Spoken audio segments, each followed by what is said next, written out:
Salut. Je vous retrouve dans cet accoutrement. Un accoutrement vraiment parce que je vais faire un petit masque de couleur pour mes cheveux et je voulais en profiter pour qu'on puisse papoter. J'espère que vous allez bien. Moi, ça va. En tout cas, très contente de vous retrouver. C'est toujours un plaisir de filmer. Moi, comment ça va en ce moment? Bah écoutez, c'est les vacances scolaires. Je suis épuisée. Beaucoup de révisions pour les petits CCF qui régalent, qui font plaisir. Vous voyez pas, mais j'ai fait un petit setup protection. J'aurais pu être dans ma salle de bain, ne voir rien, et que ma salle de bain est trop petite et on risquerait de se monter les uns sur les autres. Pour ceux et celles qui sont intéressés, j'utilise ce masque là, Color Fresh, et c'est le Copper Glow, effet cuivré. Il est top. La première fois que j'ai utilisé, je mettais pas assez de produits. Du coup, ça n'était pas le même rendu, mais là, j'ai regardé plein de vidéos, vraiment à l'ancienne de tuto comment appliquer un masque, très vibes de l'ancien YouTube. On va dire que moi je suis une grande consommatrice de YouTube depuis mes 12 ans, un truc comme ça, donc ouais, 2011-2012. C'est fou l'évolution que YouTube a eu, que ce soit dans le niveau de la plateforme, du contenu. C'est-à-dire qu'au début c'était vraiment des gens qui filmaient chez eux avec pas de moyens, parlaient de sujets qu'ils aimaient, et ils avaient leur petite communauté. Maintenant, YouTube c'est que des grosses productions. Alors des fois c'est cool, moi-même j'adore regarder ça. Des fois je suis là en mode j'aimerais retrouver notre ancien YouTube. Donc vraiment on mettait notre caméra comme ça et on parlait. J'ai toujours été une très grande consommatrice de YouTube et j'ai commencé à regarder des vidéos assez tôt. J'avais découvert à l'époque, je regardais beaucoup Cyprien, à l'époque des podcasts. L'époque des podcasts, allô. Et je regardais plein de gens, en vrai. Mais des gens qu'aujourd'hui, je suis sûre qu'ils n'existent plus, ils sont darons, ils ont une vie de famille. Je suis absolument pas coiffeuse professionnelle, que je ne possède pas le petit pinceau pour bien étaler, du coup on va tout faire ça à la main. J'ai vraiment connu YouTube où il y avait vraiment les podcasts. Je regardais beaucoup de let's play, période Diablo X9, je regardais beaucoup Sifano, je regardais vraiment tous ces let's play de tout jeu possible. J'ai suivi l'époque de la co-op team et j'étais ultra fan, hein. C'est-à-dire quand j'étais une enfant, voilà, à 12 ans t'es encore un enfant, j'étais ultra fan d'eux. Normalement, t'es fan d'un groupe, de musique, d'acteurs. Moi j'étais fan de gens qui faisaient des vidéos de divertissement où tu les voyais s'amuser sur des jeux qu'on leur délire et tu les regardes juste prendre du plaisir. Ça c'était quand j'étais au collège, je regardais What the Cut. J'adorais What the Cut, mais mais à l'époque j'étais trop enfant, je peux pas comprendre certains trucs et maintenant je me dis putain mais je regardais ça si jeune, c'est chaud. What the Cut, c'était pas fait pour les enfants quoi. C'est comme SLG, waouh, SLG, tu te souviens des SLG? J'étais ultra méga fan. Maintenant je suis là en mode c'est un contenu que je ne regarderai absolument pas aujourd'hui. Du coup au collège, vu que j'étais vraiment dans mon monde internet, j'adorais internet, j'écoutais des musiques internet, hashtag les vocaloïdes.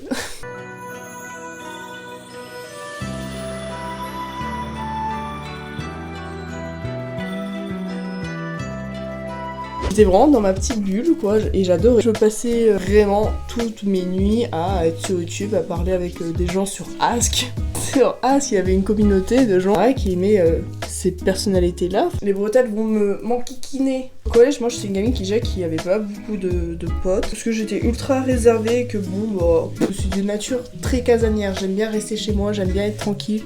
Je suis très solitaire, j'avais des copines quand même et ne pas sortir et tout comme les autres. Je m'en souviens, je suis en 3ème, 4ème, j'embêtais personne, j'étais dans mon monde, dans mon agenda tu retrouvais des skins Minecraft de la co-op team, rien d'anormal quoi. J'étais passionnée par quelque chose, des personnes qui en plus n'avaient pas du tout de mauvaise influence, bien au contraire, j'apprenais plein de trucs et j'avais une culture qui disait que j'étais bizarre, j'étais cette nana bizarre enfermée dans sa bulle en mode ah trop bizarre.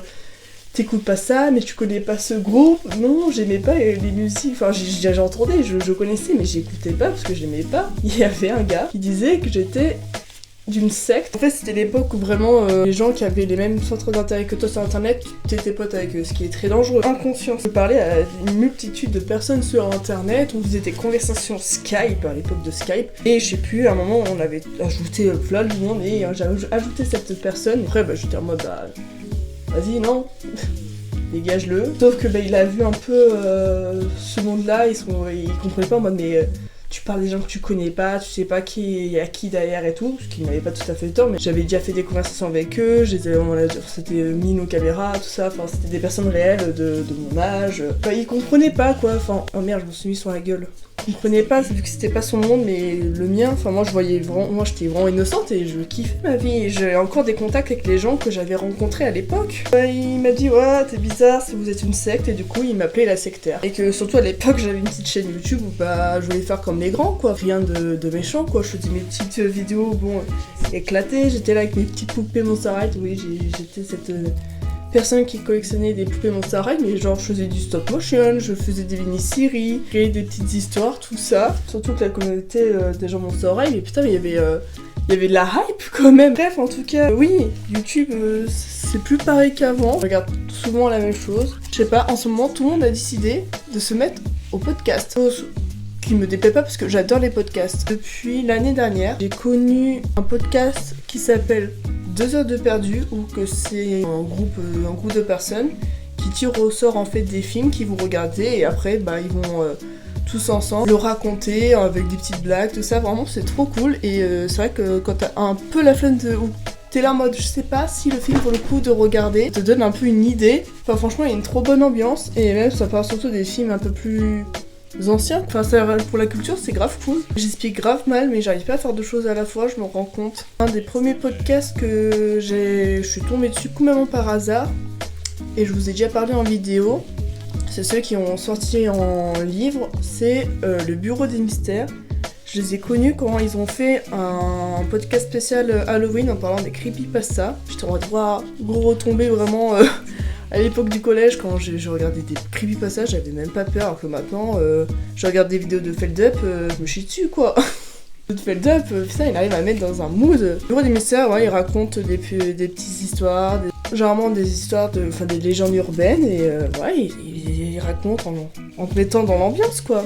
Bah, c'est très sympa, et les creepypasta sont incroyables, parce que à l'époque, je voulais trop les animer. Je voulais vraiment faire des animations autour des petites histoires qu'il racontait quoi, mais j'ai jamais fait, alors que franchement certaines je pense à animer, ça peut être intéressant. Un autre podcast que je peux vous conseiller, bah moi qui adore tout ce qui est roman policier et thriller, c'est ma soeur qui m'en avait parlé, ça s'appelle Tueurs en série et il raconte l'histoire de plein de tueurs en série qui sont plus ou moins connus. Il y a des gens que ça pourrait les angoisser, justement, moi je trouve ça juste fascinant. Dit comme ça c'est très bizarre. Je tolère pas non plus tout ça, mais tu dis, waouh, il y a des cracks, c'est fou.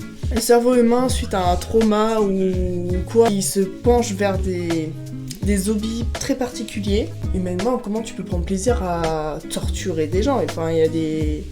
J'ai écouté certains podcasts, ça te met pas très bien, quoi. Là, je peux vous parler d'un autre mood complètement différent qui parle un peu plus de thématiques sur la vie en général, sur des problèmes un peu plus sociaux. Et un podcast qui s'appelle Salut ça va. Et il parle de thématiques comme la confiance en soi, la dépendance à la drogue, perdre un proche, gérer ses émotions. C'est deux nénettes, dont une qui est psychologue, il me semble. Et ils parlent de ce genre de sujet-là, quoi. Et pareil, c'est super intéressant. Il y a des personnes qui viennent témoigner sur le thème de l'épisode. Et c'est trop cool. Même si des fois, même si la plupart du temps, je ne suis pas concernée par les problèmes ou les sujets abordés, mais c'est toujours intéressant de savoir ça. Savoir un peu ce qui se passe dans la tête des autres personnes et même comprendre, savoir comment agir dans certaines conditions. Le podcast de Chéra, j'en regardais parce que je suis tombée dessus par hasard, mais sans plus, c'était pas une personnalité que je regardais régulièrement. Et en fait, depuis qu'elle a sorti ses 24 heures ses 24 heures sans filtre, bah j'adore. Je sais pas, pareil, l'idée de la transparence, parler beaucoup de ses émotions et elle a vraiment un esprit, elle dégage vraiment de super beaux ondes. J'aime beaucoup sa manière de penser, de voir les choses, d'interpréter les choses. Et bah pareil, c'est beaucoup de... Ces podcasts, c'est toujours autour d'une question que ses abonnés pourraient poser. Pourquoi j'arrive pas à être en couple. Et là, le dernier, c'est sur la maternité. Bon, je suis pas concernée, mais c'est un sujet toujours bon à savoir. très dans les énergies en fait, elle dégage beaucoup d'énergie. À partir grâce à elle que j'arrive à voir des choses d'une autre manière, d'un autre angle, savoir mieux aussi gérer les émotions, tout ça, accepter certaines émotions également. Superbe. Depuis qu'elle est maman, je la trouve beaucoup plus posée, elle est beaucoup plus à l'écoute de son corps et l'acceptation de corps. Je sais pas, elle a vraiment des paroles très rassurantes, très bienveillantes. Et ça fait du bien d'entendre des fois les bonnes paroles en fait, il faut juste trouver les bons mots pour accepter certaines choses. Chéra, son podcast c'est Bip Sonore. J'ai oublié de mentionner son nom du podcast qui est Bip Sonore. C'est Luche. Alors Luche, pour moi c'est un...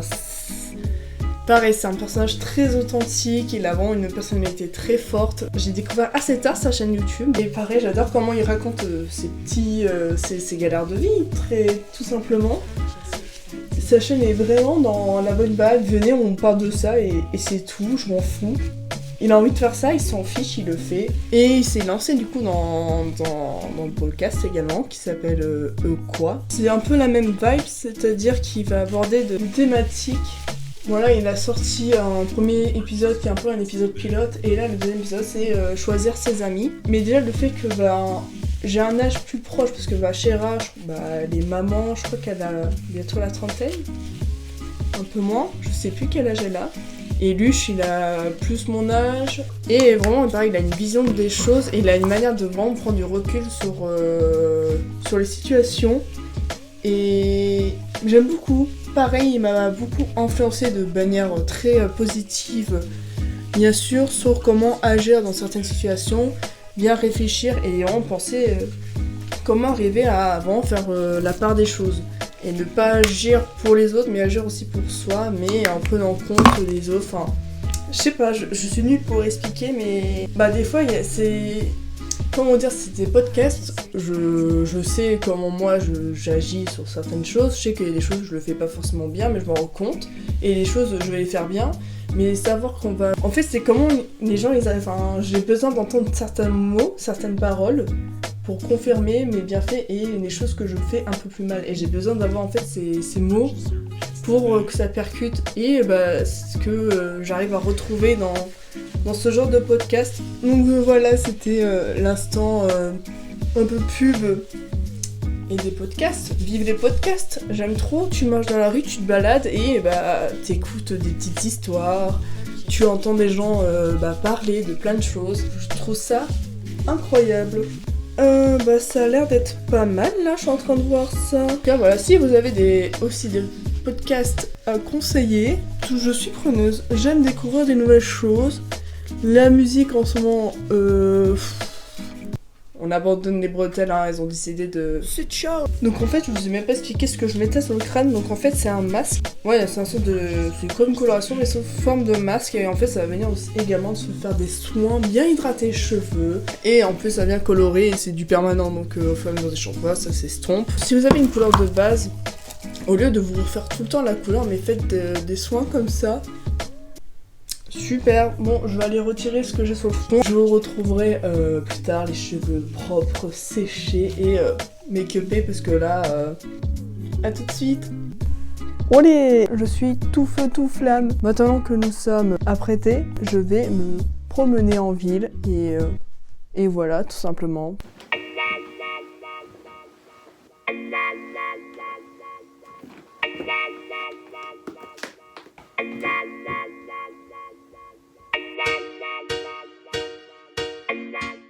Je viens de rentrer, bien sûr, il fallait qu'il y ait énormément de vent et de pluie. J'étais vraiment ravie. Il est beau le matou. Petit patoun. Complètement timbré mon mimire. Oh, cette mélodie Ruby.